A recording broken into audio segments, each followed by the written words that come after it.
we have been talking over the last wee while with those parties that are not reaching the 5% threshold at the moment. And there are 17 parties that you will have the choice on over the weekend. When you go through the party list, 7. According to the polls last night, only 6 of those 17 stand a reasonable chance of getting into Parliament. But one surmises that the other 11 parties, when they formed themselves, have always knew that was going to be the case, but that hasn't stopped them from entering the political process and giving us the choice. And we have been interviewing some of those party leaders of those parties over the last wee while, A, to give them a voice, but also B, to see what motivates and drives them to be standing for political office at this election.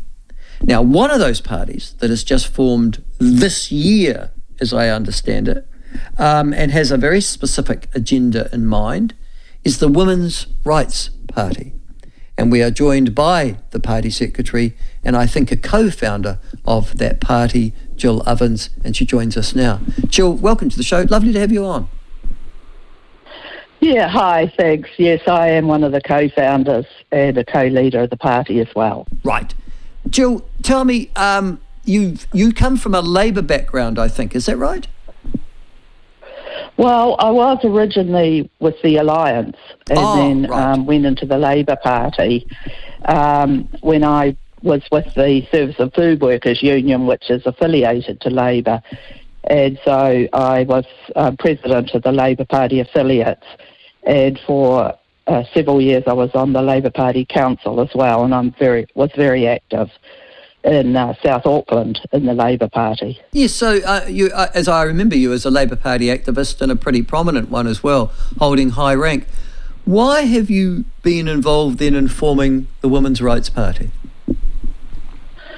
So it actually goes back a few years when I became aware that there was an issue with threats to women's rights through the union movement initially, where a strategic plan was put up with a section on equity, and there was to be equity for Māori and Pasifika and people of different ethnic groups and disabilities, etc., but the word woman wasn't there. So I questioned that, and I thought initially it was just a typo, and then realised that when they said people of different gender identities, they meant to include women, which I thought was very odd, and pointed that out on my Facebook, in which time I was absolutely piled on by all my Labour, Greens, trade union friends who were insisting that trans women are women, and I didn't even realise that that was the issue, and therefore have all the rights of women, which has been in the Human Rights Act since 1993, protection of sex-based rights. So sorry, Jill, so your view was that So it goes back to there. Yeah, so your view is that trans women, so that's men who transition into being females, are not women and should not be treated as such. They're not women. Right. Okay. They are men who are identifying as women, but they do have rights under the Human Rights Act, like everybody does.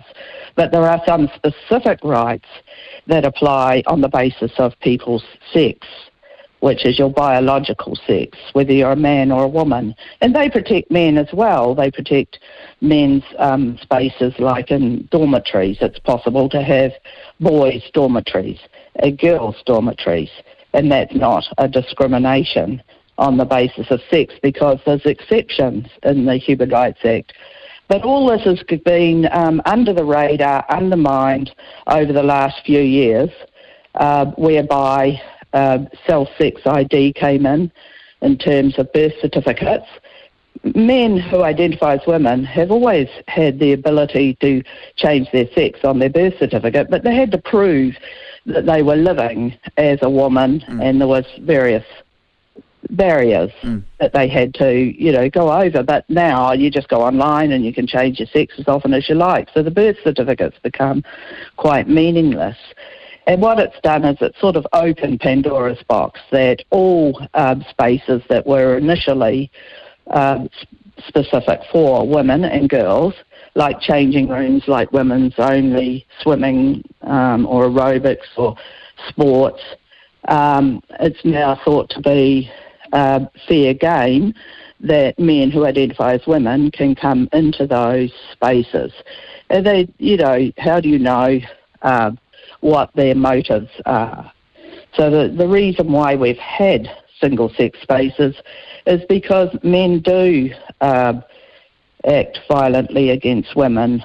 Not very many. Most men are decent guys, but those men don't want to come into women's spaces. So, you could say, okay, well, let's have gender neutral spaces, but that's not what they want. Right. They want the. But is the Women's Rights Party then a single issue party from your point of view? That it's just that issue? No. Okay. No, because there's a number of areas that we're raising in terms of women. So we think that there's a problem with child protection services, and that there needs to be better support, wraparound services for vulnerable mothers and babies. We believe that women's incomes and well-being are disadvantaged, so we need to have more action on issues like pay equity. There's issues around access to childcare, access to women's health services, housing,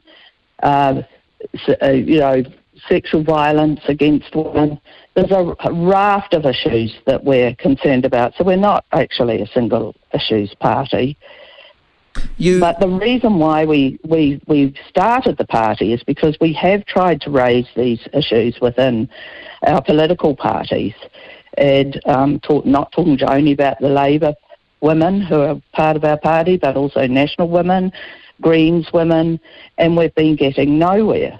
So, and then, of course, there was Albert Park in March of this year, when the leaders of the Labour and Greens went out and actually helped incite the violence, and then didn't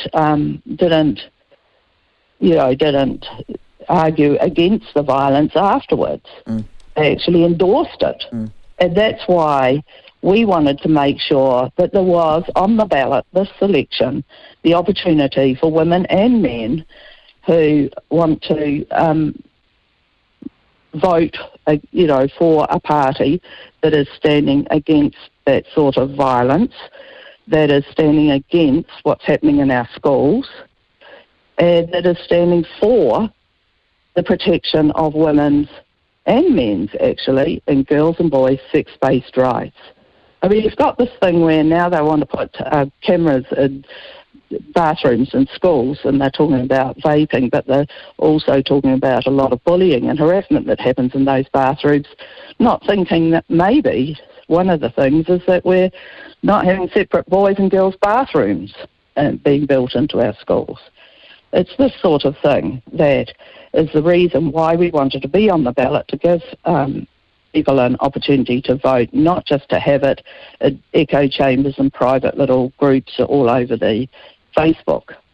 All right. Now, you've also got some prominent candidates I see in your party as well. One of them is, I know her from a long time ago, a chief executive, or the former chief executive of the Midwives Association, Karen Gilliland.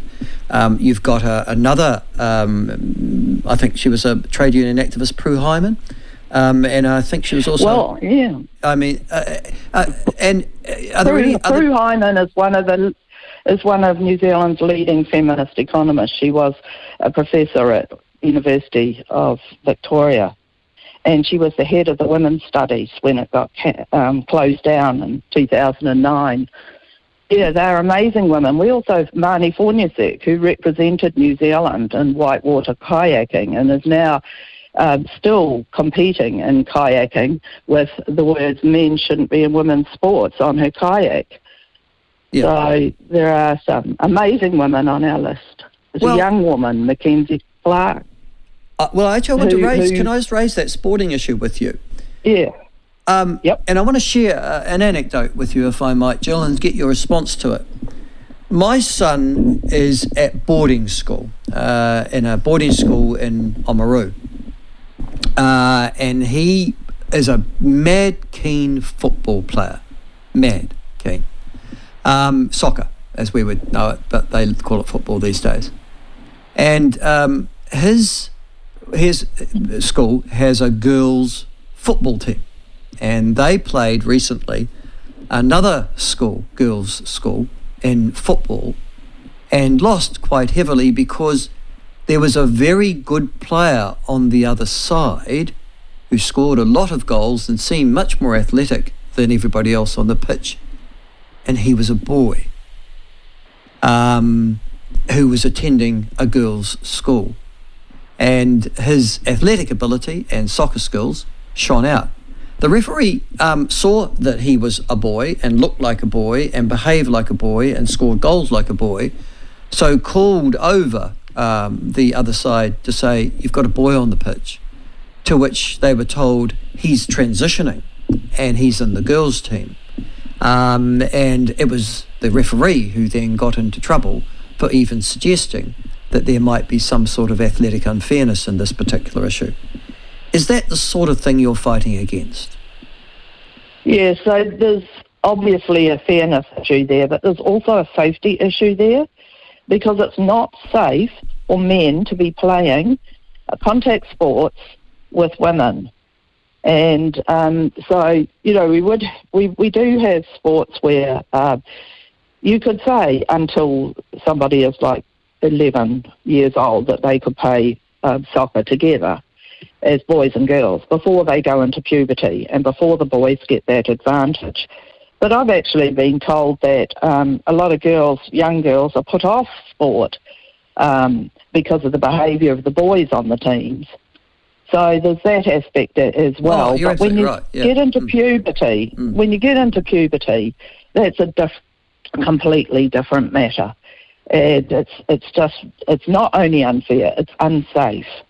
And so the girls need to be, you know, the reason why we have women's sports, the reason why we have, we have the Olympics, have the Paralympics for people with disabilities.